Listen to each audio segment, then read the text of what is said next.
Ciao, this is Martin from Osteria Morelli and Morelli Fresh in Lennox Head, and today we are making casoncelli alla bergamasca. Let's go shopping. Okay, we'll start from the pasta dough. So, yeah, we're gonna get some double O flour, and oh, there it is, beautiful organic eggs from Oliver Ends in Byron Bay. This will make our pasta dough with a little touch of olive oil. And then for the filling, some coarse beef mince,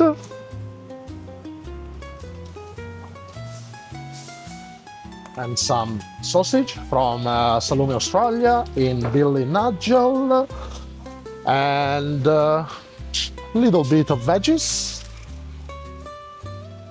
So to contrast all the fat of the meat, we're gonna put some pears.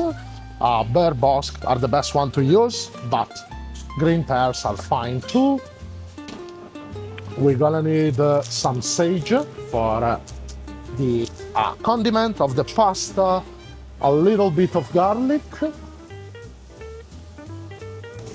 and we're gonna get some parsley done. Together with the sage for the condiment, we will need some pancetta affumicata from Salumi, Australia, and so sage, pancetta, and some unsalted butter. And that's pretty much it. We can go back to the kitchen. And now we start with the pasta dough. Pretty simple pasta dough for ravioli, so we're gonna use only double O flour, about half kilo. We're gonna put it on our bench, make a well where we're gonna place our eggs. Pasta dough rules. Every 2 parts of flour, you have 1 part of eggs or water. So now we're starting with 500 grams of flour. We're gonna use 250 grams of eggs.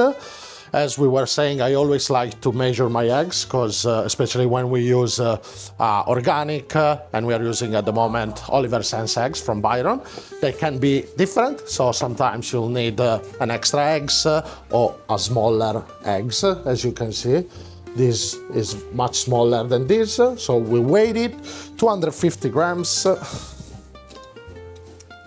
Okay, then we have our eggs. We'll just give a little beat, and we place the eggs inside our well. Make sure to get everything in it.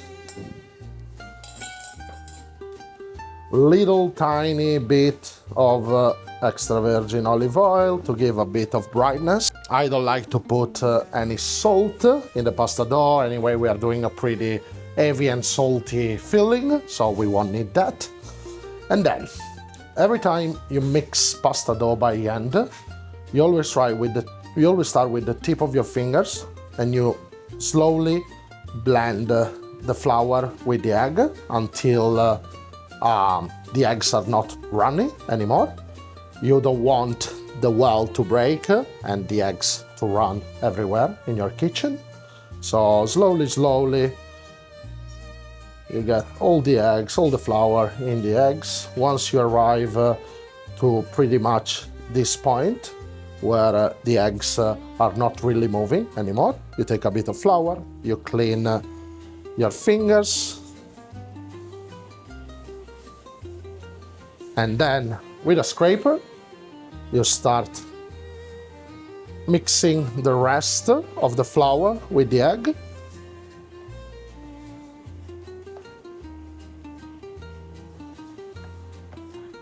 Until you mix basically until your dough is almost together but still crumbly. You see, it will start to get together now, but there are still big crumbs. When you arrive to this point, you take your hands and you start mixing. Very difficult for me with big hands to mix a small dough like this, but you know, normally I used to mix 6-7 kilos of dough at the time. Always make sure to clean all the bench, get all the flour, all the eggs, try to put them back in if they go everywhere.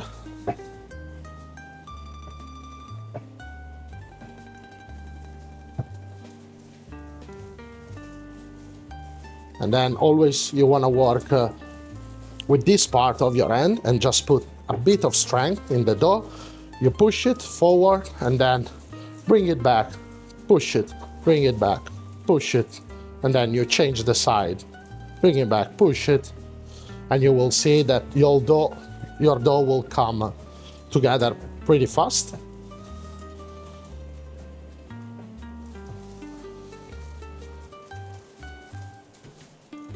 Same rules of every time you use flour. You don't want to overwork the gluten, because you arrive at the point that the gluten is stressed and you can't work it anymore.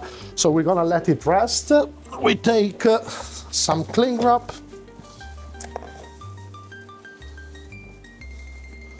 and we just make a very tight packet with our pasta. We push it a bit to get all the air out. And we will let it rest for about half an hour.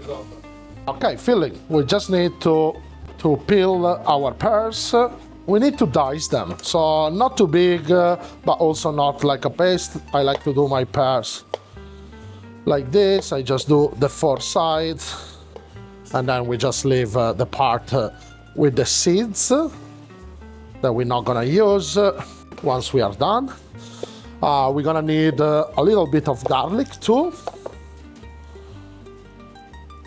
Maybe this one is a little too much.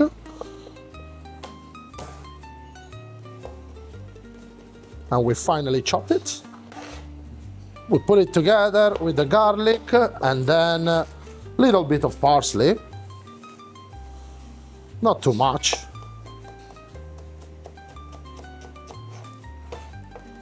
Finally chop. Our meat, if you have this kind of pot, is the best one to use. Otherwise, even a slightly bigger pan, it's good.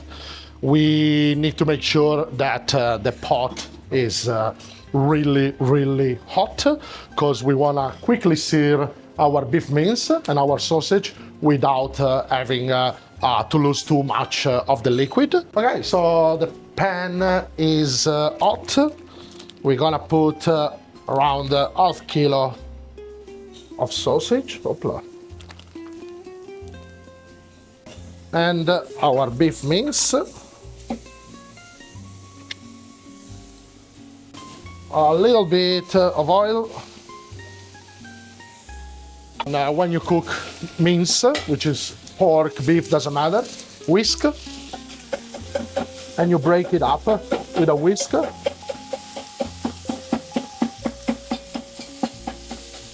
So we can have a smoother filling.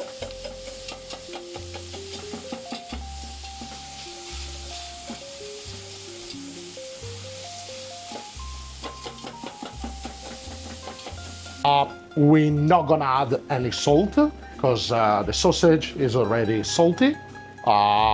We will, if we need, we will just add it in the filling once we add all the other ingredients. So you see that now it starts to release some water. Now that it's doing that, we want to add our pears and garlic.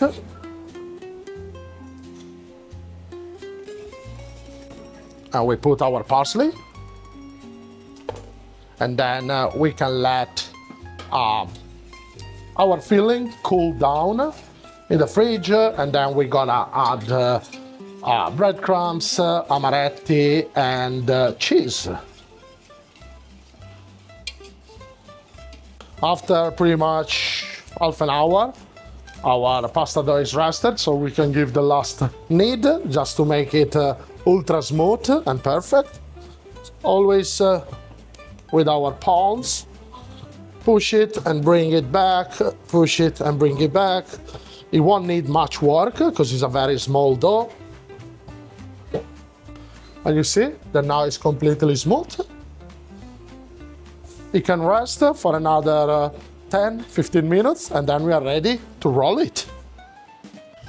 Our meats are cooled down a little. We just have to add some breadcrumbs. So this is breadcrumbs that I make with the leftover of the focaccia and donuts.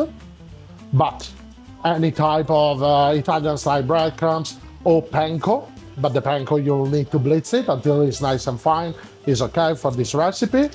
So this will help to suck up a bit of the juices. And then we've got some amaretti biscuit.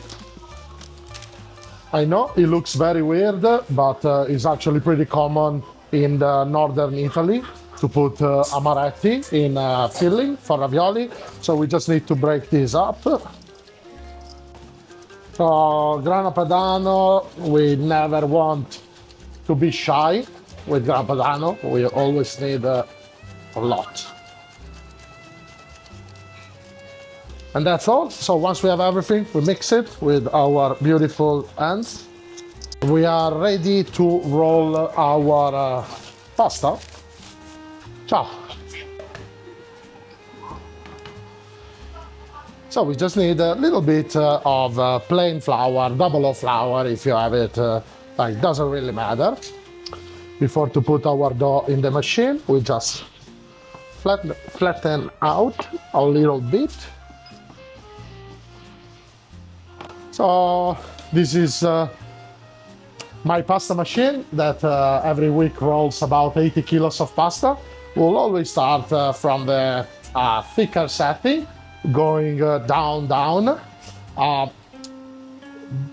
Is a filled pasta. Normally you want your filled pasta very, very thin, but for what we have to do and the filling we are using, we don't want this to be super thin, so we're just gonna leave it. I normally go down until number 1, so let's call it 1 millimeter setting. And we start slowly from the highest setting. We go down.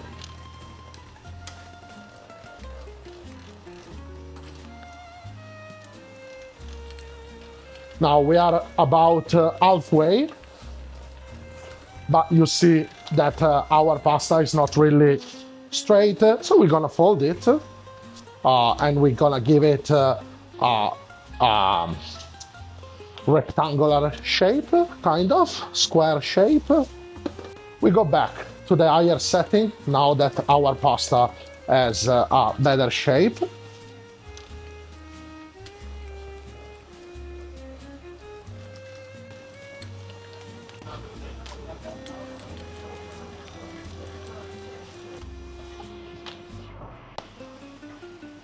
Because we don't like perfection.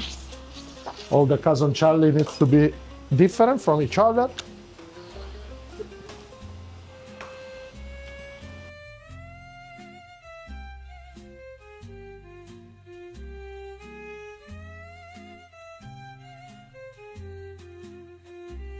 Water.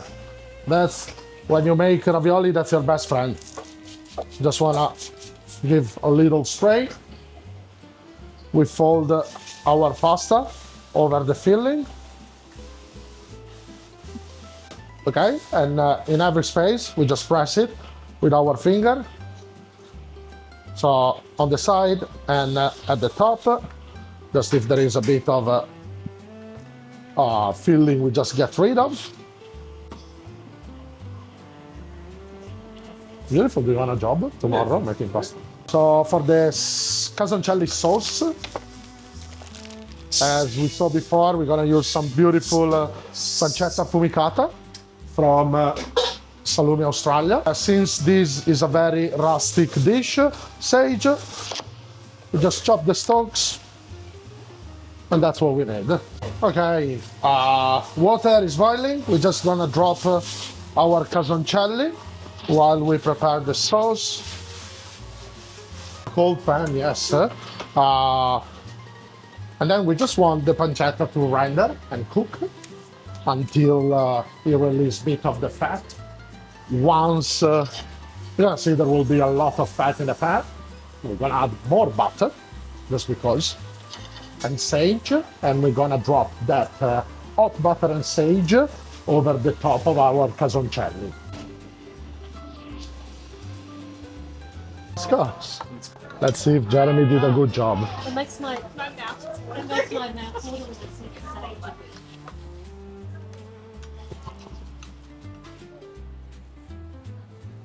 Yeah. Good. That is the best vegetarian pasta. Dairy-free pasta as well.